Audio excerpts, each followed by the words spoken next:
बिस्मिल्लाहिर्रहमानिर्रहीम। Students, welcome back. नेक्टर वीएन एट बी के प्लेटफॉर्म से आपको खुश आमदीद कहते हैं।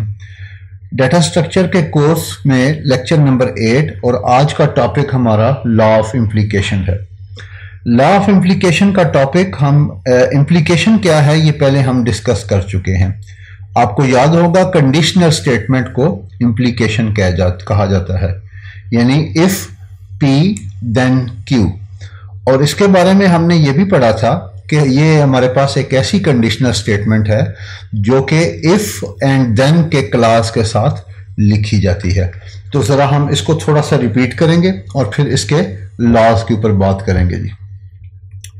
सबसे पहली बात यह है कि कंडीशनल स्टेटमेंट या इम्प्लीकेशन है क्या।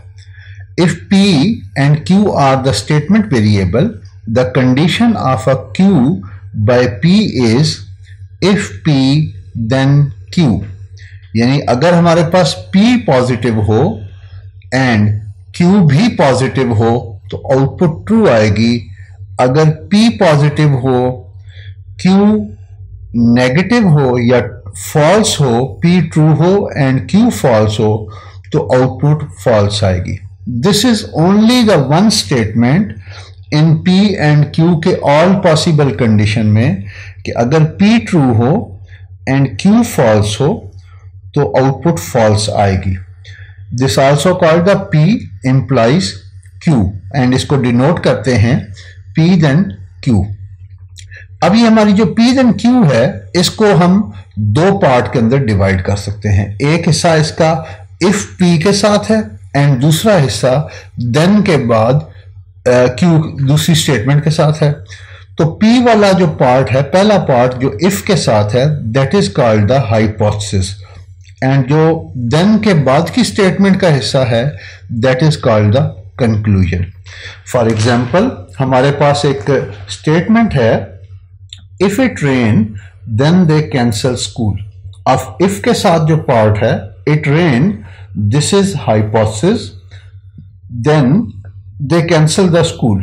then के साथ जो part है this is called the conclusion। तो यही हमने नीचे लिखा है, it rain is the hypothesis, they cancel the school is conclusion। अब हम implication के ऊपर जो लॉ बनाए गए हैं उन पर बात करेंगे। तो हमारे पास तीन लॉ हैं जिसमें कन्वर्स है, इनवर्स है एंड कॉन्ट्रापॉजिटिव है। तो पहले हम कन्वर्स की बात करते हैं कि कन्वर्स हमारे पास क्या है। कन्वर्स जो है, to form the converse of a conditional statement interchange the hypothesis and conclusion. यानी हमारे पास इफ पार्ट के अंदर जो स्टेटमेंट होगी वो देन पार्ट की जगह लिखी जाएगी एंड देन पार्ट में जो स्टेटमेंट है वो इफ की जगह लिखी जाए। तो this is called the converse of implication. Implication का कन्वर्स या कंडीशनल स्टेटमेंट का जो कन्वर्स है वो हाइपोथेसिस एंड कंक्लूजन को इंटरचेंज करने से आएगा। If it rain then they cancel the school, this is our conditional statement. अब इसमें हमारे पास हाइपोथेसिस जो है इट रेन्स है, तो इसको हम जो है वो कंक्लूजन में ले जाएंगे and they cancel the school, ये हमारा कंक्लूजन था, इसको हम हाइपोथेसिस में ले आएंगे।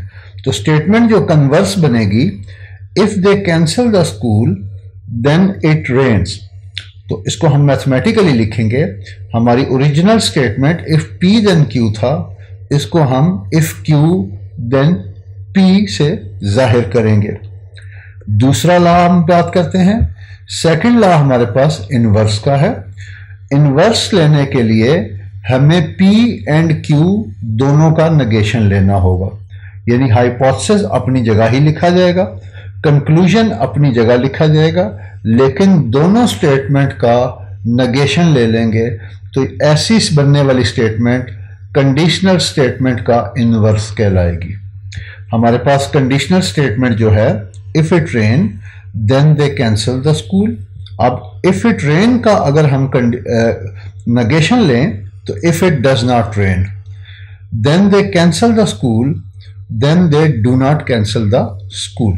सो हमने हाइपोथेसिस पार्ट का भी नेगेशन ले लिया एंड कंक्लूजन पार्ट का भी नेगेशन ले लिया। तो इससे बनने वाला जो लॉ है that is called inverse of a conditional statement या इनवर्स ऑफ इम्प्लीकेशन। इसको हम mathematically if P then Q, ये बनेगा if not P then not Q। इसके बाद हम तीसरा लॉ देखते हैं। थर्ड लॉ जो है वो कंट्रापॉजिटिव है। कंट्रापॉजिटिव के अंदर हमारे पास जो इनवर्स में स्टेटमेंट बनी थी उन दोनों की जगह हाइपोथेसिस और कंक्लूजन को इंटरचेंज किया जाएगा। हम दोबारा इनवर्स को देख लेते हैं। इनवर्स में हम स्टेटमेंट का पहले नेगेशन लेंगे, हाइपोथेसिस का भी नेगेशन एंड कंक्लूजन का भी, ये हमारा इनवर्स बन जाएगा। और इनवर्स बनाने के बाद अब हम इसकी कंक्लूजन और हाइपोथेसिस की लोकेशन चेंज कर देंगे। This is called the contrapositive. तो अब हम कंट्रापॉजिटिव को देखते हैं। हमारे पास ओरिजिनल स्टेटमेंट जो है if it rain then they cancel the school, तो पहले हम इसका नेगेशन लेंगे। If it does not rain then they do not cancel the school, और इसके बाद हम इनकी लोकेशन चेंज करेंगे तो ये बन जाएगा if they do not cancel the school then it does not rain. Mathematically इसको लिखा जाएगा इफ P देन Q। ये जो स्टेटमेंट है इसके कंट्रापॉजिटिव अप्लाई करने पे ये बन जाएगी if not Q then not P। अब हम एक एग्जाम्पल लेके ये तीनों लॉ जो है इनके ऊपर हम कुछ कंक्लूजन प्रूफ करने की बात करते हैं। ये वहां पर हमारे पास इम्प्लीकेशन, इनवर्स, कन्वर्स और कंट्रापॉजिटिव की हमने P एंड Q की दो वेरिएबल ली हैं और इनके ऊपर इनवर्स, कंट्रापॉजिटिव और इनवर्स कन्वर्स को अप्लाई किया है। सबसे पहले हम इम्प्लीकेशन को देखते हैं। इम्प्लीकेशन में हमें पता है, या कंडीशनल जो ओरिजिनल हमारा रूल है उसमें अगर हमारा पहला पार्ट ट्रू हो एंड सेकंड पार्ट फॉल्स हो तो आउटपुट फॉल्स आती है। अदरवाइज पहला पार्ट ट्रू हो, दूसरा ट्रू हो, या पहला ही फॉल्स हो, आउटपुट ट्रू आएगी। तो ये हमारे पास इम्प्लीकेशन आ गई। सबसे पहले हम इसका इनवर्स बनाते हैं। तो इनवर्स बनाने के लिए हमें पता है कि हमें P का भी नेगेशन चाहिए है एंड Q का भी नेगेशन। तो P का नेगेशन जब जब P ट्रू होगा नेगेशन ऑफ P फॉल्स होगा, एंड जब P फॉल्स होगा नेगेशन ऑफ P ट्रू होगा। इसी तरह Q का नेगेशन ले लेंगे। Q and negation of Q आपस में एक दूसरे से चेंज होंगे। ट्रू की शक्ल में फॉल्स एंड फॉल्स की शक्ल में ट्रू आ जाएगा। इसके बाद हम negation of P then negation of Q because this is the law of inverse. तो अब हमने देखना है कि कौन सी ऐसी स्टेटमेंट है जिसमें पहला इफ पार्ट ट्रू हो एंड सेकंड पार्ट हमारा फॉल्स हो तो आउटपुट फॉल्स आएगी, अदरवाइज आउटपुट ट्रू आएगी। इसके बाद हम कन्वर्स को देखते हैं। कन्वर्स में सिर्फ हमने ये किया था कि हाइपोथेसिस को कंक्लूजन की जगह एंड कंक्लूजन को हाइपोथेसिस की जगह चेंज किया था।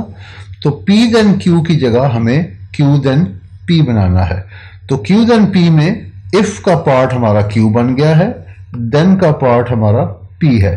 तो ऐसी कौन सी स्टेटमेंट है जहां पे पहला पार्ट हमारा ट्रू हो एंड सेकंड पार्ट फॉल्स हो, वहां आउटपुट हमारी फॉल्स आएगी, अदरवाइज आउटपुट ट्रू आएगी।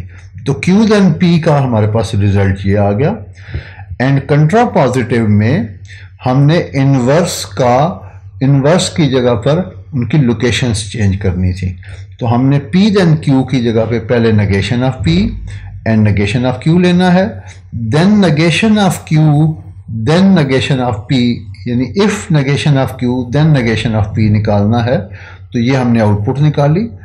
यहां पर स्टूडेंट आप देख सकते हैं इम्प्लीकेशन एंड कंट्रापॉजिटिव के फाइनल कॉलम एक जैसे हैं और सिमिलरली कन्वर्स एंड इनवर्स के फाइनल कॉलम एक जैसे हैं। तो ऐसे ट्रुथ टेबल जिनके फाइनल कॉलम एक हों उनको हम लॉजिकली इक्विवेलेंट कहते हैं। सो हम यहां कंक्लूजन ड्रॉ कर सकते हैं कि implication and contrapositive are logically equivalent while the converse and inverse are the logical equivalent। उम्मीद है स्टूडेंट आज का लेक्चर आपको क्लियर होगा। कोई क्यूरी क्वेश्चन हो तो आप हमें कमेंट में ज़रूर लिख सकते हैं। Until next time, thank you very much. Allah Hafiz.